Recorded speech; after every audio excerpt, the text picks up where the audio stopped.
How to set daily reminders on iPhone. To get started, first of all go ahead and open up the Reminders application on your phone. In the main screen of the app, tap the New Reminder button, which is located in the bottom left corner. A screen will pop up where you can define your task. First, type a brief description of the task in the title field. You can also add more information, such as a list of items or specific instructions, in the Notes field below. To turn this task into an actual alert and to add more information, tap on Details.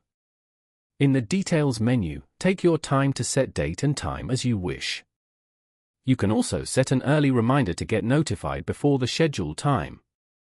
Now, tap on Repeat and select Daily from the list of options available. Once you're done, go to the top right corner of the screen and tap on Add to Save. Here, under the My List section, you will see the reminder you just set has been saved.